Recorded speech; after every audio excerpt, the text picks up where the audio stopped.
Bonjour à tous et bienvenue dans ce nouveau numéro de VIP. Aujourd'hui sur ce plateau, je suis aux côtés de Bernard Pinet, acteur et comédien yvelinois. Bonjour Bernard. Bonjour. Alors vous habitez dans la commune de Noisy-le-Roi, vous avez joué dans de nombreux films, de nombreuses pièces et vous êtes notamment connu pour votre rôle du contrôleur du fisc Lucien Cheval dans la pièce Le Dîner de cons. On y reviendra dans quelques instants. Déjà, racontez-nous votre parcours. Je suis originaire de province. Rien ne me prédestinait à ce métier. Le hasard, la chance d'être mis en pension et de là d'être remarqué par des professeurs. Faut dire que j'étais premier en récitation. C'est le seul endroit dans ma vie où j'ai été premier. Donc ils m'ont repéré, ils m'ont proposé de faire du théâtre. J'ai dit pourquoi pas. Ça permettait de sortir un peu de l'étude. Et puis ça m'a plu. Et ensuite une rencontre avec une lycéenne dont l'oncle était un acteur professionnel. On est parti en stop à Paris le voir. Il m'a dit oui, c'est bon petit, tu peux y aller. Et puis j'ai suivi les cours de Périmonie, le café-théâtre, du théâtre, pour arriver au Zénith. Avec le Dîner de cons, que j'ai joué au théâtre, hein. C'est au théâtre que je l'ai joué, avec Jacques Villeray, bien sûr, et Michel Roux, dans 3 tournées triomphales, dans le plus grand théâtre de France, de Suisse, de Belgique, Monaco, Monte-Carlo, et une tournée dans les Zéniths. Et qu'est-ce qui vous plaît dans la comédie ? De donner vie au verbe, de pouvoir s'extraire de cette carcasse charnelle qui nous emprisonne, de pouvoir défendre des auteurs, colporter les messages, les auteurs, d'auteurs, de philosophes, qui me semblent utiles pour l'humanité et la société des hommes.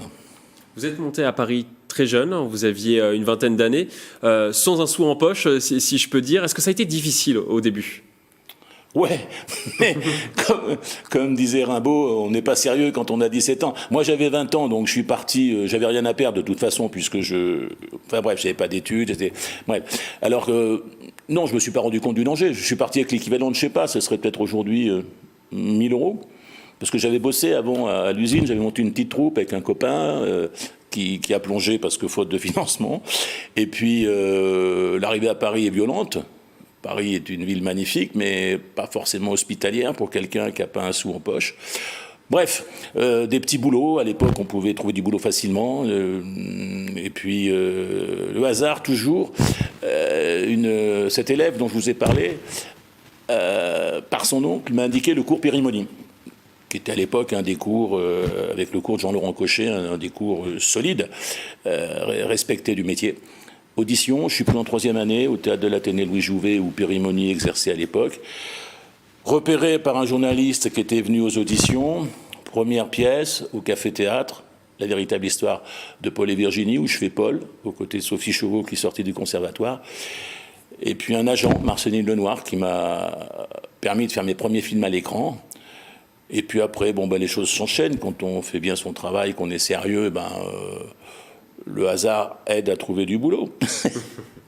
Le Dîner de cons, justement, vous en parliez tout à l'heure. Le Dîner de cons, c'est peut-être le moment phare de votre carrière, à votre avis ? Ou pas vraiment ?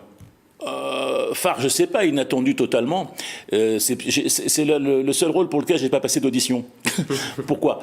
Parce que j'avais contribué au montage d'un film qui a été coproduit par Canal et TF1 qui s'appelle Carodas, où j'avais le rôle principal, et le deuxième rôle principal avait été attribué à Pierre Mondy, qui à l'époque faisait Les Cordiers, où j'avais fait 2 épisodes. Avec Pierre, on s'entend très bien, on passe 1 mois et demi ensemble pour tourner, on se voit plus. 2 ans après, un coup de fil, un matin, c'est Pierre, on est en juillet, il me dit « Tu es libre en janvier prochain ?» Oui. Il me dit écoute, si tu veux, tu peux reprendre le rôle de Lucien Cheval dans Le Dîner de cons. Francis Weber est OK, parce qu'il me connaissait, parce que j'avais fait 7 films avec Jacques Mesguine, qui est un ami à Francis Weber. Si c'est oui, tu me le dis. Je dis attends, j'ai pas vu la pièce. Donc tu as 2 places qui t'attendent. J'y vais, évidemment, la pièce est magnifique. J'accepte. Et 8 jours après, je signe pour 3 tournées. Et les Zéniths qui s'enchaînent. Et ce rôle, il vous voit parfaitement ? C'est un rôle magnifique. Daniel Prévost a été excellent au cinéma, où il a eu un César très mérité. Ce rôle m'a permis de jouer entre ce que je qualifierais avec beaucoup d'amour d'une Formule 1, qui était Jacques Villeray, et d'une Bentley, qui était Michel Roux, qui était comme ça, c'était cadré comme un coup sous suie. J'étais entre les deux, et j'ai beaucoup appris, et je me suis beaucoup amusé. Merci à eux deux, à Francis Weber et à Pierre Mondy.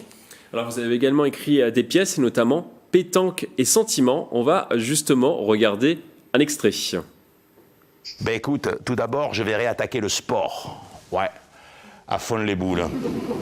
Je vais essayer de jouer à la pétanque au moins une fois par semaine. Hein. Eh bien, la vinothérapie, comment vous dire, c'est un nouveau traitement anti-stress à base de raisin. Il paraît que ça marche drôlement bien, mais là où lui, il est très très fort, c'est qu'il teste personnellement tous ses produits. Une pièce que vous avez jouée plus de 300 fois, je crois. En tournée. En tournée. En tournée. Je l'ai créé à Paris au Théâtre Michel.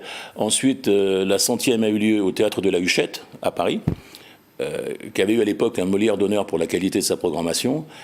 Et puis elle est partie en tournée, 4 festivals d'Avignon, 2 mois Molière de Versailles, et plus de 300 tournées, ouais. Qu'est-ce qui fait la force de Pétanque et Sentiments, à votre avis? D'abord, c'est une comédie, et d'une. Ensuite, qui colporte de l'amour, beaucoup d'amour, et qui, sous un côté léger, permet à celles et ceux qui veulent y voir un peu plus profondément des messages qui nous concernent tous. C'est un peu votre histoire que vous avez mis dans ce spectacle, Pétanque et Sentiments, ou pas vraiment? Bah, oui et non, c'est pas une bonne réponse. Mais dans tous mes spectacles, dont le 8e, là, que je vais jouer en Avignon, oui, il y a toujours un peu de moi. Je l'écris avec l'encre de mon sang, parce que c'est ce que je connais le mieux, parce que j'ai la chance d'avoir une vie un peu atypique, un peu marginale, d'avoir pu naviguer et zigzaguer un peu partout. Donc je profite de ce que j'ai vu, de ce que j'ai vécu pour essayer de le transmettre et de le transmuter en message utile pour les uns, les unes et les autres. Et ça parle de quoi, justement, Pétanque et Sentiments? De la vie? Oui, Pétanque et Sentiments, ça se passe dans un village perdu qui fait un peu écho à Rennes-le-Château, comprenne qui pourra. Il y a un mystère, il y a un curé qui est pauvre mais qui refait complètement l'église avec de l'argent qui vient d'on ne sait où. Il y a cet homme, le patron, qui n'a pas de nom. Il vient de loin, d'ailleurs. On comprend qu'il a une histoire un peu marginale. Il passe ici par hasard, peut-être pour se planquer. Il rencontre une femme, coup de foudre. Il a un enfant. Elle meurt. Mais pour elle, il lui a racheté le café de la vie, qui était le seul bistrot du village, et il lui avait offert. Il reste là, il est bien là. Et là, c'est un point de concours entre les personnages du village et d'autres de la ville, comme un commissaire de police, comme il y a le maire, il y a un député qui au hasard de communions liquides qui se passent au comptoir, permettent d'éclairer peut-être certains mystères de l'existence. J'espère avoir été clair. Vous l'avez été. Et petite précision pour les téléspectateurs, vous êtes seul sur scène. Ouais, je suis seul en scène. Pourquoi? Je vais vous répondre. D'abord, c'est un seul en scène, c'est pas un one-man show, c'est pas un stand-up, avec tout le respect que je porte à ces pratiques. Ensuite, c'est une comédie en 3 actes. Tous mes seuls en scène sont des comédies en 3 actes, avec un seul personnage qui est entouré d'autres personnages qui passent et qui existent, qu'on voit. La presse en témoigne. Allez voir des 4 coins de France qui confirment qu'on voit les personnages qui existent par la magie du verbe et le jeu de l'acteur. Alors pourquoi tout seul? Parce qu'après le dîner de cons, sans prétention, j'osais espérer avoir d'autres jolis rôles comme ça. Et puis, comme ça arrive dans beaucoup de parcours. Je dis parcours, j'aime pas le mot carrière. Donc, ou avec des choses plus ou moins intéressantes. Donc, je me suis dit, pour te sortir de cette impasse, écris tes spectacles, écris ce que tu as envie de jouer, construis les comédies que tu as envie d'interpréter. Et là, j'en suis à ma 8e. Ça vous plaît d'écrire? Ah ouais? Oui, d'abord parce c'est un challenge. On part d'une page blanche. On a un stylo, alors il y a, avec l'encre de son sang, je le répète, parce qu'on ne peut pas, si on n'injecte pas son énergie, son vécu, son ressenti, sa relation au cosmos tellurique, on ne peut pas, me semble-t-il, moi en tout cas, je ne peux pas faire des choses intéressantes si je ne fais pas tout ça. Vous écrivez régulièrement, du coup, toutes les semaines? Oui. Pas assez souvent, parce que je peux vous raconter ma vie, mais j'ai différentes activités en parallèle. Dans le cadre de mon métier, je fais différentes choses. On peut vérifier cela aussi sur Google. Mais donc, je procrastine un petit peu au désespoir de mon éditeur, parce que j'ai 3 livres qui sont en attente. Un sur l'alchimie du verbe, un second sur le Festival d'Avignon est-il une vengeance templière, et le 3e qui est le texte de mon nouveau spectacle qui s'appelle Apocalypse républicaine. Oui, justement, ça fera partie de vos grands projets pour les prochaines années. Est-ce que vous pouvez nous en dire un petit peu plus sur Apocalypse républicaine? Oui, bien sûr. Il y aura une lecture qui va se faire au Festival d'Avignon le 9 juillet, au Théâtre Pierre de Lune, dans le cadre de Auteurs en Liberté, où vont passer Éric-Emmanuel Schmitt, Pierre Notte et beaucoup d'autres, et moi-même, Pierre Notte en étant le parrain de cette manifestation. Ensuite, une grande nouvelle pour les Yvelines, une lecture aura lieu au Théâtre de Bailly, le 19 septembre. C'est un vendredi, il reste encore beaucoup de place. Ne vous retenez pas, réservez. Une lecture, c'est-à-dire, qu'est-ce que vous allez faire ce jour-là ? Pourquoi des lectures ? Ça se pratique beaucoup maintenant. Il y a quelque temps encore, c'était un peu mystérieux. Pierre Arditi en a fait plusieurs à Versailles, au Théâtre Montansier. Une lecture, on lit le texte de cette pièce, en règle générale, enfin en ce qui me concerne, moi c'est la première fois que je fais ça.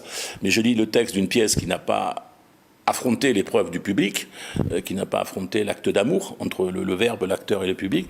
Ça permet de polir. En plus, Apocalypse républicaine, vous vous doutez bien que c'est pas du Ronsard, c'est pas Mignonne allant voir si la rose. Bon voilà. Cela dit, je n'attaque personne, je n'agresse personne.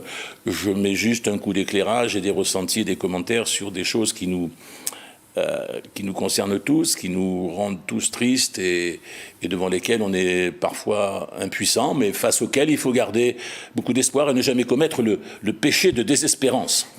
Et vous allez également tourner dans quelques films dans les prochains mois ? Oui, j'ai plusieurs films à faire. Dans celui de Pétanque et Sentiment qui se monte, qui a donné naissance à un scénario. La pièce devient un film.